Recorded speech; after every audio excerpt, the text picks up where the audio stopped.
In September of 2013, a Purdue Extension soil hydrologist named Craig Felt stood at the edge of Harlan Dweck's south pasture in McDowell County, Indiana, and looked at 80 lop-eared pigs rooting through a boggy basin that hadn't held water since Gerald Ford was president. Craig had a clipboard and a laptop bag and mud on the toes of his boots from the walk from the road. He had a doctoral degree in soil hydrology and a state appointment that gave his opinions the weight of institutional fact. He looked at the pigs for a while, then at the soft depression they were working, then at Harlan standing beside him in a canvas coat he'd owned since 1989. "It's a hobby, Harlan," Craig said, "a fine one."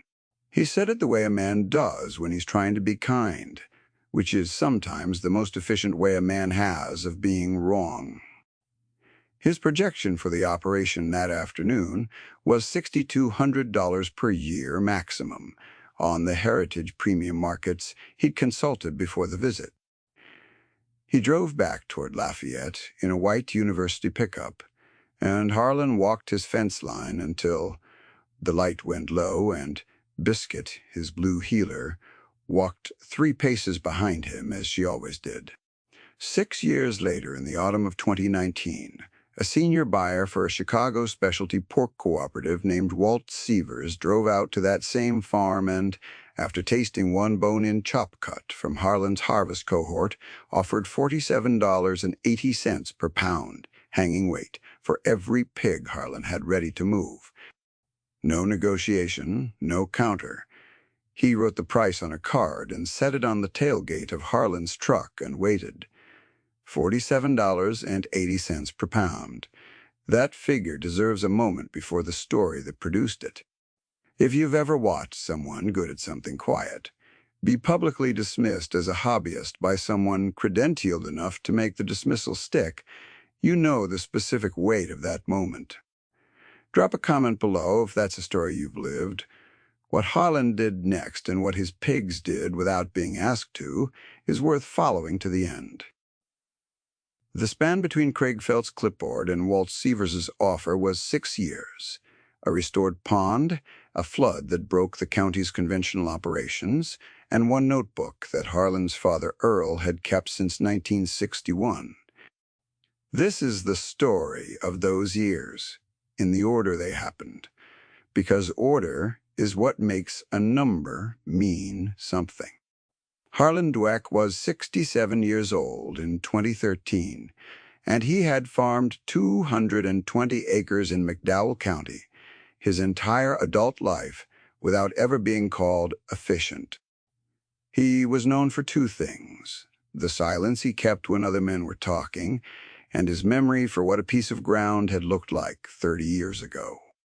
He ran 112 tillable acres in corn and soybeans on a modest rotation, and left the remaining 108 acres in mixed woods, rough pasture, and the sunken basin at the south end of the property that everyone in the county called the Old Pond, even though it hadn't held water since 1978 when a 12-inch clay tile drain collapsed underneath it.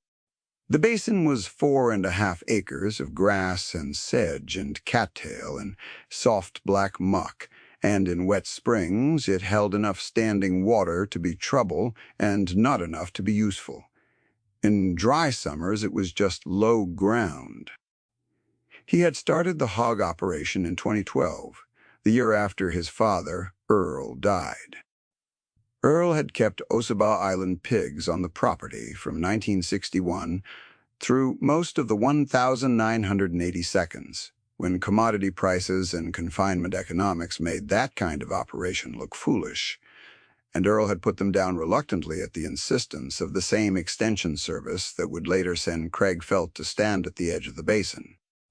Earl had kept a notebook, 3 of them actually, bound in red canvas, filled with his cramped handwriting, grazing rotation maps drawn in pencil, and observations about what the pigs did to different types of soil at different moisture levels. Harlan had read those notebooks many times over the decades and had made up his mind about a few things they contained. though he was not the kind of man to say so out loud to anyone who hadn't asked. He bought his founding stock in the spring of 2012, 40 sows and 40 gilts of the Ossabaw Island breed, from a breeder in Ohio who was reducing her herd. They arrived in a stock trailer on a Thursday afternoon, and Biscuit, then 3 years old, circled the trailer twice before accepting the situation. By the time Craig Felt arrived for the extension field day in September of 2013, Harlan had 80 pigs on the property, ranging across the rough pasture and the edges of the Sunken Basin, and the basin's perimeter had already changed in ways Harlan had been watching and recording in his own notebook, which was a spiral bound from the farm supply store. Craig was not a bad man. That is essential to understand. He was 46 years old in 2013, with a doctorate from Purdue, 17 years of extension work in central Indiana, and the kind of methodical intelligence that makes a good soil hydrologist. Patient with data, skeptical of claims that lack documentation, comfortable standing in a field and reading the landscape for what it told him in the language he'd been trained to use. He had driven out from his office in a white university pickup with the Purdue Extension logo on the door, and he had brought a clipboard and a printout of the Regional Heritage Breed Premium Schedule and the polite certainty of a man who had run the math before the visit.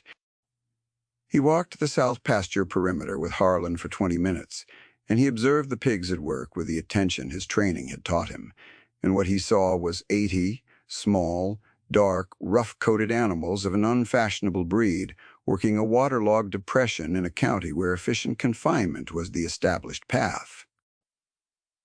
He wrote some things on the clipboard.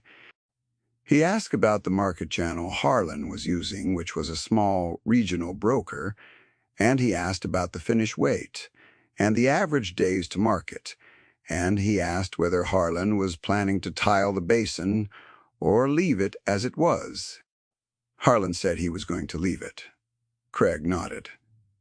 He looked at the pigs again, at the basin, at the cattail fringe along the western edge. His projection of $6,200 per year was based on heritage premium prices as they existed at that moment, which was the honest number from the market he knew. He believed it. His mistake was not dishonesty or cruelty. It was assuming that the market he could measure was the only market that would ever exist, and that the basin was just low ground. Let me tell you what Harlan knew about that basin and why it mattered more than Craig's projection. The old pond had stopped holding water in 1978 because the 12-inch clay tile drain that carried groundwater from the upper field through the basin and out to the county ditch had silted and collapsed under pressure. This was not unusual for tile drains of that era and material in McDowell County. What was unusual was the specific geometry of the failure. The collapse had occurred at the outlet end where the drain exited through a low earthen berm on the south side of the basin. The inlet end, running under the upper field, was intact. That meant the basin still received subsurface drainage from 40 acres uphill, but had no working outlet. Water came in, saturated the soil, and spread laterally into the muck rather than flowing out.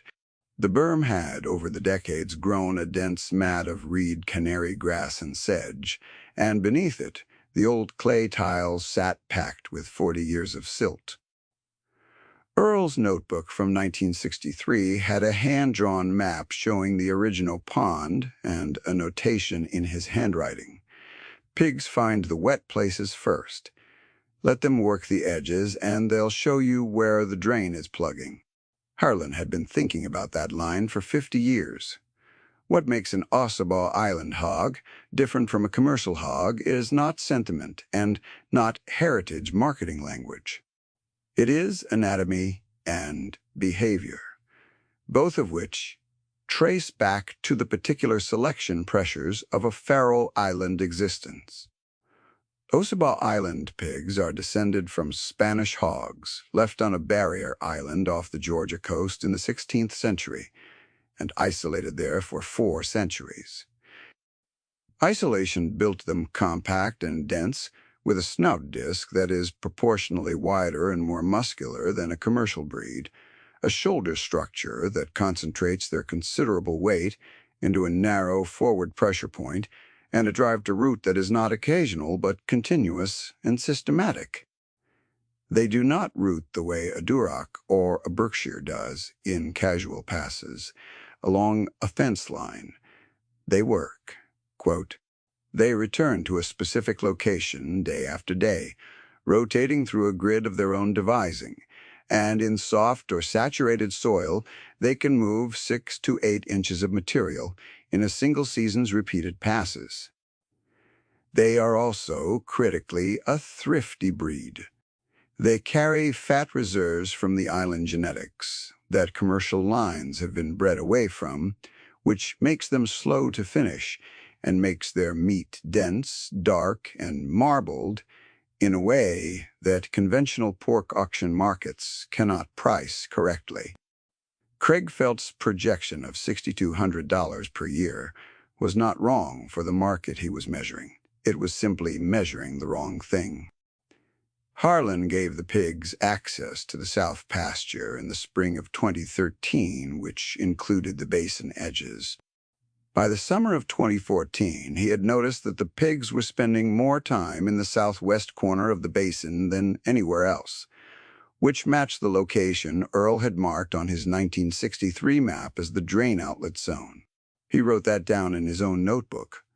By the spring of 2015, the southwest corner had a depression in it that hadn't been there before, and in wet weeks it held standing water in a small pool before draining away into the soil. His neighbor Dale Minter was not watching any of this with much interest, because Dale had better things to think about. Dale was 56 years old in 2015 and had just signed the papers on a $340,000 confinement expansion that brought his total swine inventory to 800 head in 2 climate-controlled buildings on the northwest corner of his operation. He had gotten favorable financing through a farm lender at 4.5%, which was a reasonable rate for that year, and his extension advisor, who was Craig Felt, had run the projections and found them sound. Dale was a good farmer and a decent man, and he talked about the expansion with quiet pride at the McDowell County Co-op meetings that winter. He asked Harlan once in the parking lot afterward when Harlan was going to modernize his hog setup. Harlan said he thought he was doing fine. Dale nodded in the way a man does when he means something other than agreement and walked to his truck.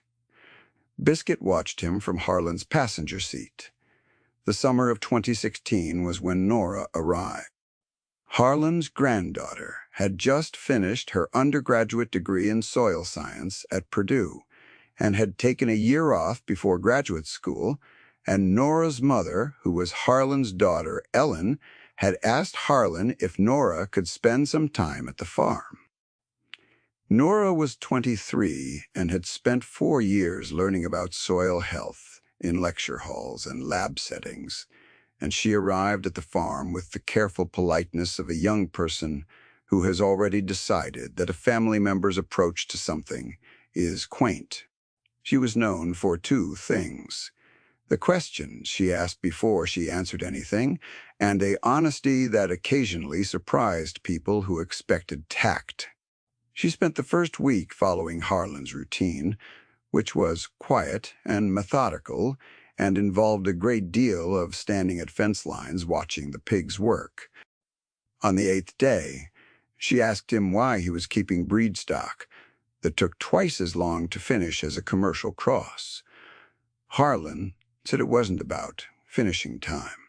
She said Craig Felt had come to the farm twice, she knew, and both times had recommended transitioning to a more productive breed.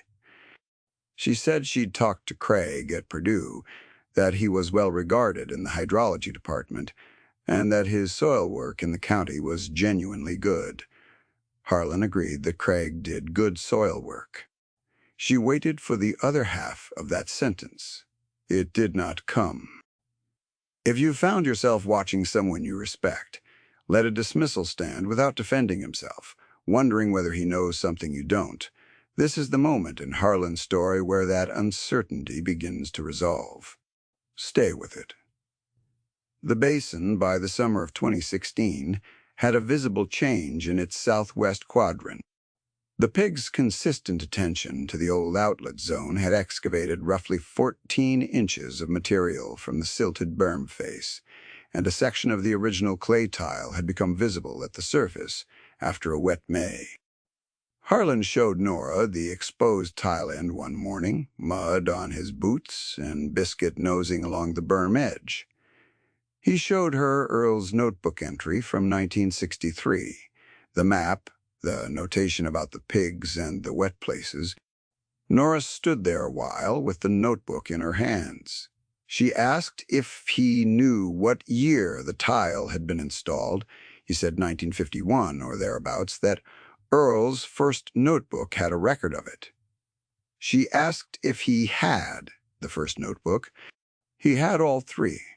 She spent that evening at the kitchen table, under the single lamp that had hung there since Earl's time, reading. Harlan did not interrupt her. Biscuit slept on the floor beside her chair.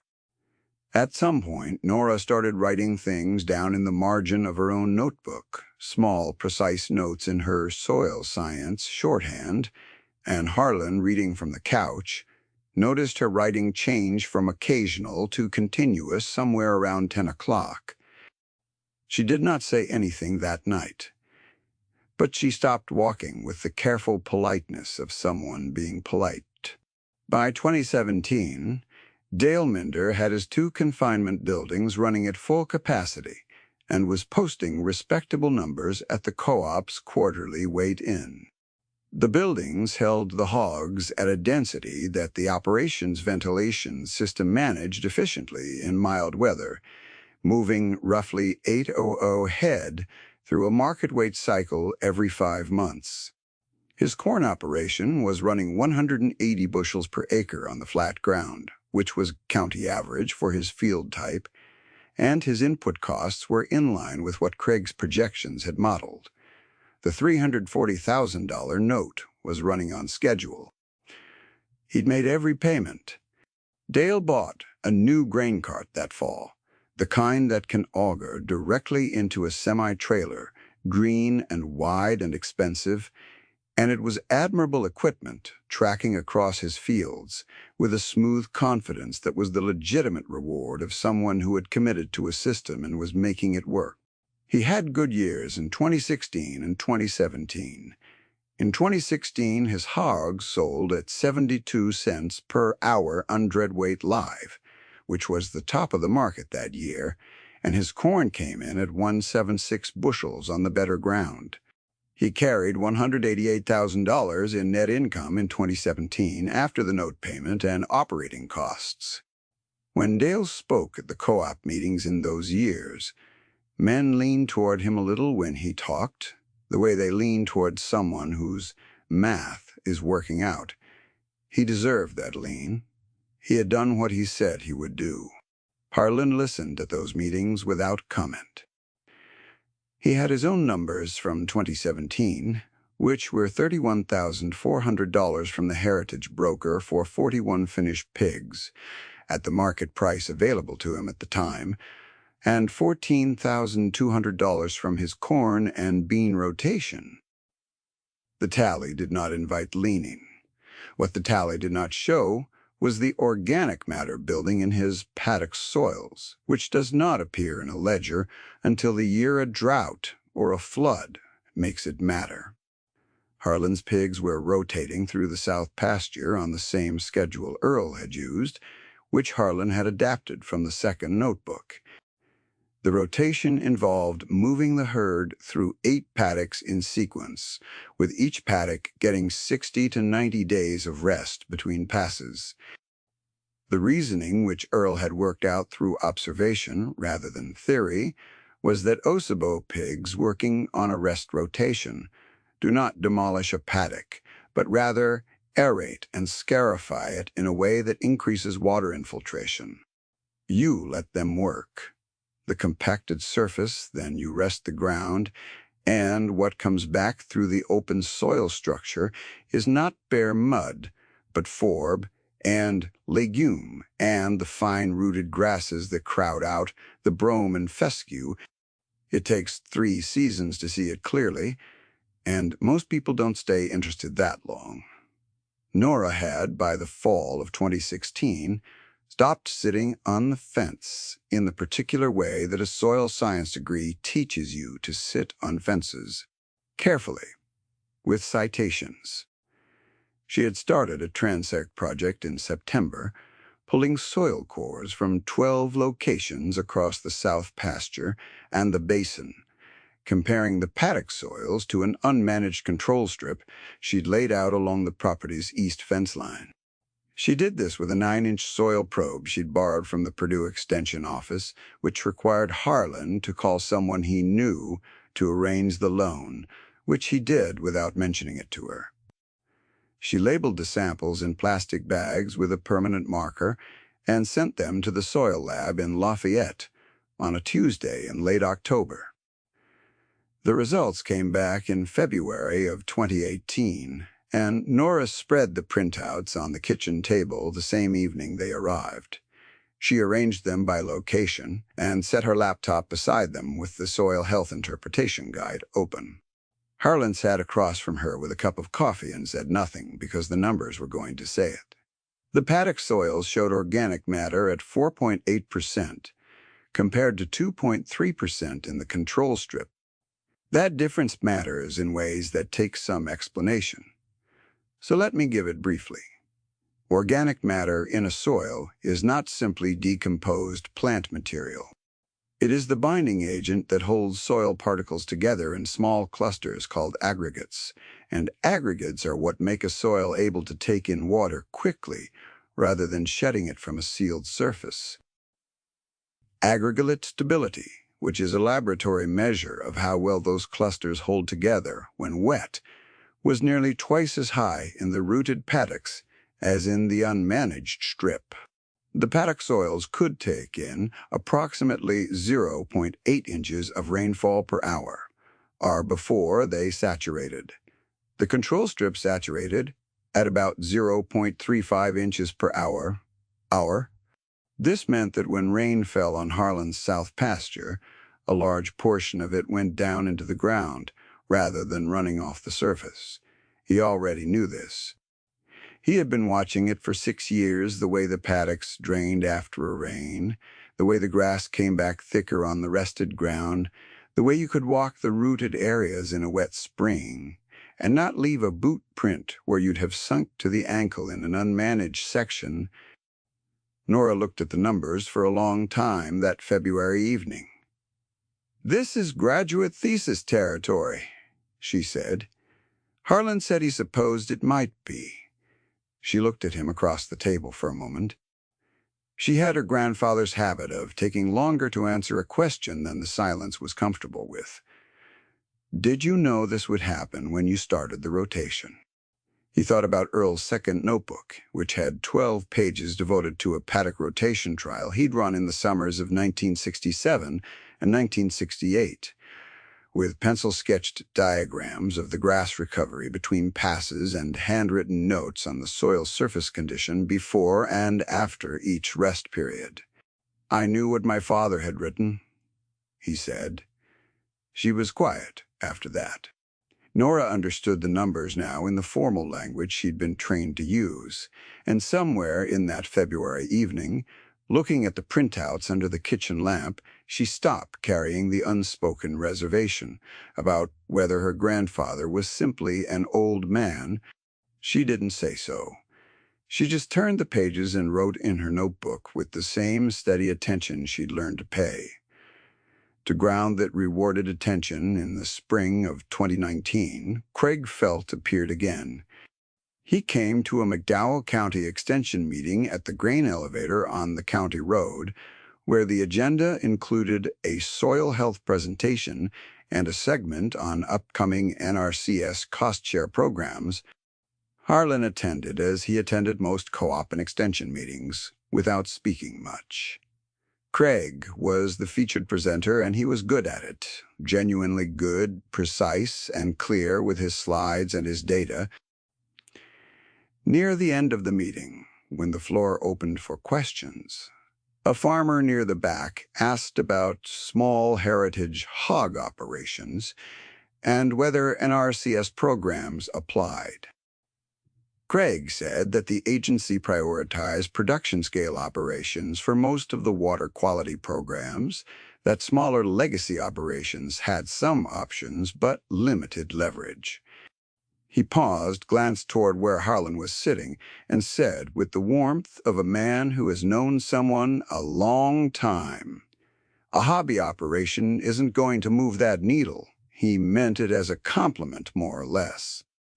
He was trying to tell Harlan that the needle he was measuring didn't apply to a man content to keep 80 pigs on a piece of ground for love of the breed. He did not know in April of 2019 what was coming that summer, or that the needle had already moved in ways he hadn't been measuring. July of 2019 was the driest McDowell County had seen in 11 years.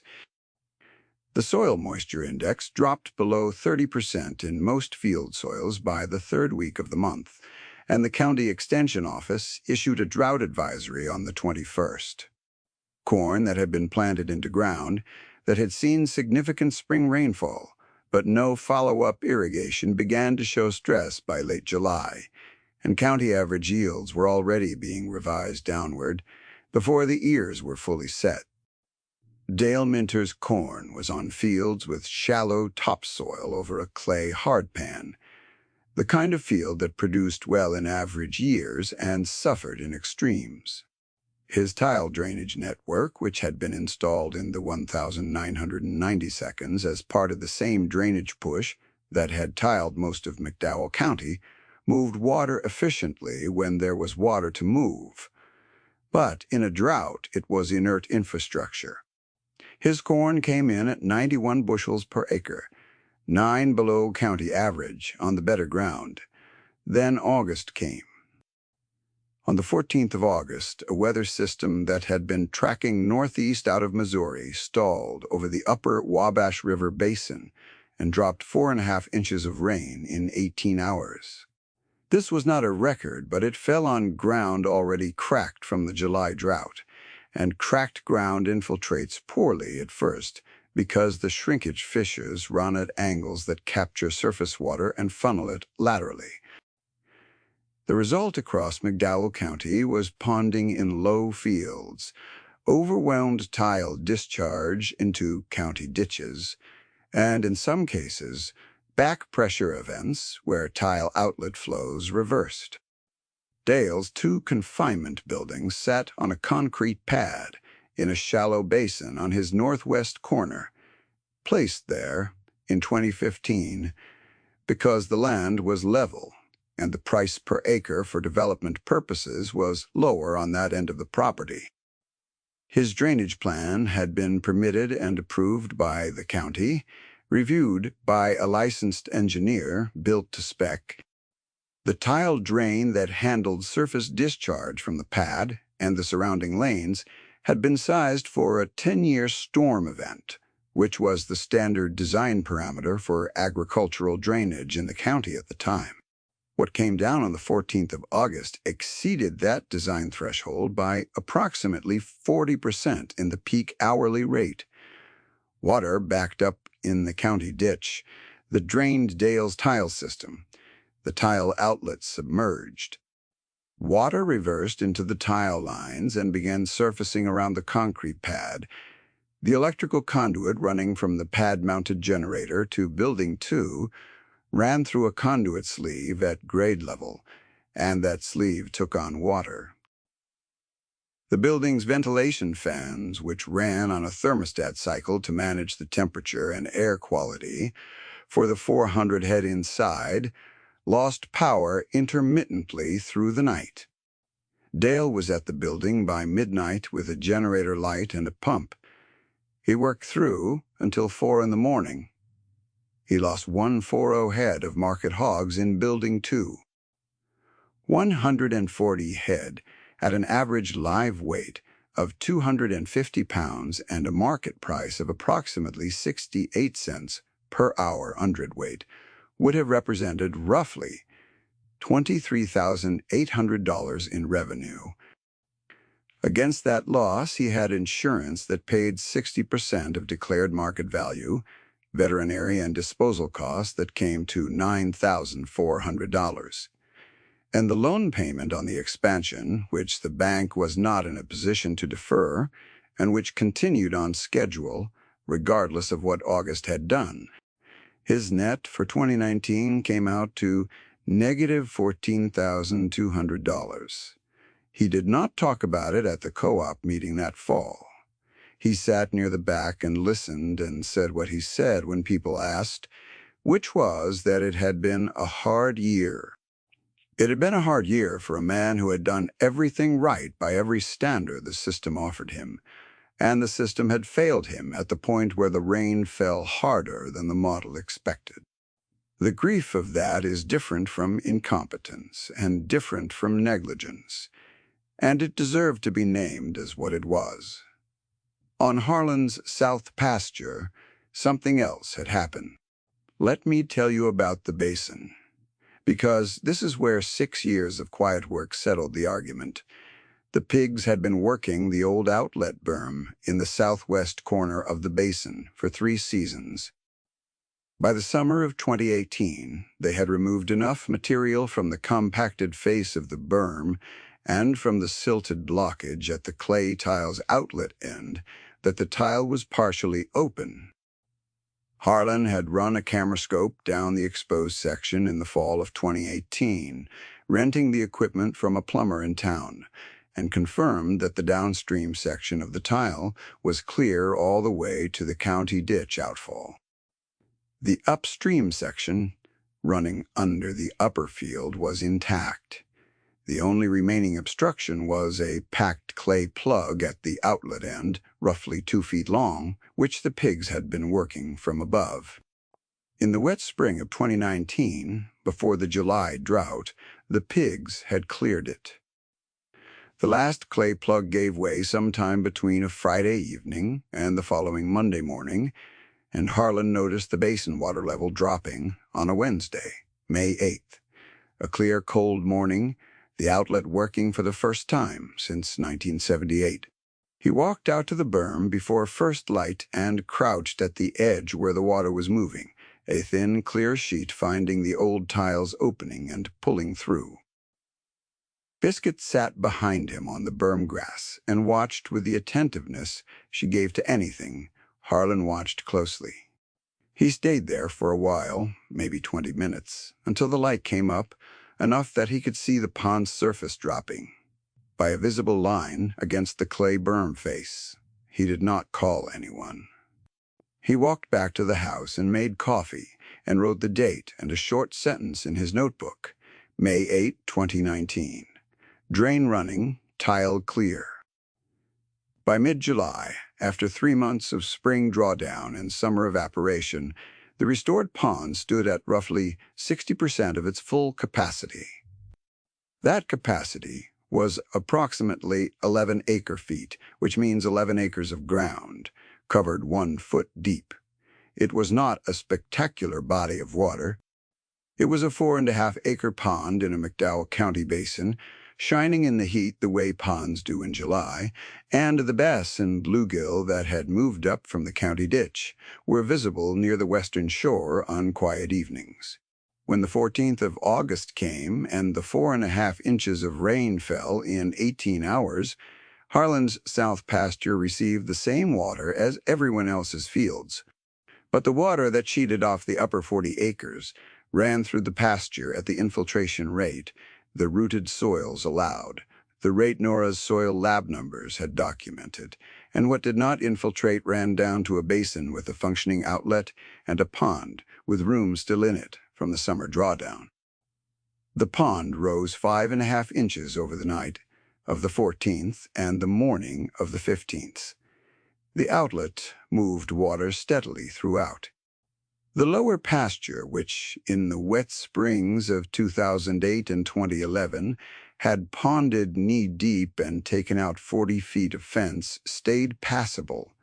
Harlan's fencing held. His pigs, in the rotation's high paddock that week, were on ground 12 feet above the basin, unaffected. He lost nothing in the storm. He had not planned the pond's timing around the storm because a man cannot plan a storm. He had followed his father's notebook, which had followed the pigs, and the ground had been made ready in the order that ground is made ready. Slowly, without announcement, by the accumulated work of animals who understood where the water wanted to go, Nora was at the farm during the storm. She stood with Harlan at the berm on the morning of the 15th, both of them watching the outlet flow into the county ditch, and she said something she would repeat later in the NRCS documentation because it was the right technical statement. The basin was functioning as a grade stabilization structure. She meant it as a soil science assessment. It was also true in another language, the one Earl had used, but she was starting to understand that they were the same language. September of 2019. Walt Severs drove out from Chicago on a Thursday morning in a leased sedan that sat low and clean on the gravel lane. He was 64 years old, a senior buyer for a specialty pork cooperative that supplied heritage breed pork to restaurant groups in 3 cities, and he had been following Harlan's herd through a regional heritage livestock registry for 2 years, watching the weight gain numbers in the confirmation reports. A sample cut, a bone-in chop from a barrow that Harlan had sent with a driver in a cooler the previous week, had come back with a tasting score of 97 out of 100 in the cooperative's blind panel, a score the program director had called the highest they'd recorded for Ossabaw genetics. Walt walked the south pasture with Harlan for 40 minutes before he said anything substantive. He was not a man who rushed his assessment, and he had been in enough fields across enough years to know that the land tells you what it is if you let the person who tends it set the pace. He asked one question near the pond bank, watching the pigs work the restored basin edge in the late September light, their dark backs moving steadily along the waterline. "What did you do to the ground out here?" Harlan explained the tile, drain, the pigs, the 3 seasons of work, the basin berm, briefly and in plain language. Walt stood there a while looking at the pond. Then he walked back to Harlan's truck and took a card from his shirt pocket and wrote the number on it and set it on the tailgate. $47.80 per pound hanging weight for the 34 finished pigs in Harlan's 2019 harvest cohort. No other number in this story was as loud as that one. The room where the room would have been was the gravel lane in late September light, Biscuit sitting at Harlan's boot, Walt waiting with his hands in his pockets. Harlan looked at the card. He did not say anything. He picked up the card and held it the way you hold something small that is heavy. The conventional pork market that September was pricing live weight at 68 cents per hundredweight, which is approximately 51 cents per finished pound. Walt's offer was 93 times that. Harlan's 2019 cohort at the cooperative price came to $58,600 for 34 pigs. $58,600 for one season's harvest cohort from a hobby. The cooperative's truck came the following Tuesday, and Nora drove the lead vehicle because she was the one who had done the paperwork and coordinated the pickup, and because Harlan had asked her to. She was 26 now and had declined graduate school for reasons she had explained to her mother only partially. She sat in the truck cab with Earl's first notebook on the seat beside her. Craig Felt heard the cooperative price 3 weeks later, at the county co-op's October quarterly meeting. Nora was present. She did not announce it as a vindication of anything. She raised her hand during the NRCS cost-share discussion and asked factually whether a restored 4.7-acre stock pond with documentation of wildlife usage and water quality improvement qualified under the Water Resource Enhancement Program.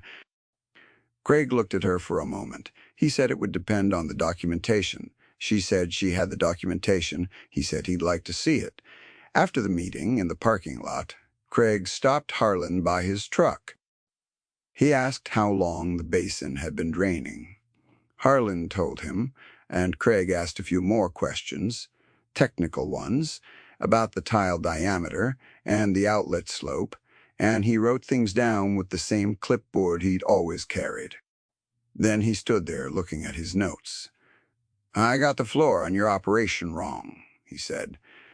It was not an apology, so much as a factual correction, which was the most honest thing he could have offered, and Harlan accepted it in the same register. He asked Craig if he wanted to walk the south pasture in the spring. Craig said he would like that. They shook hands and went to their respective trucks. The following spring, Nora finalized a conservation grazing plan through NRCS, the first registered plan in McDowell County, to use heritage swine as a primary soil improvement and water management tool.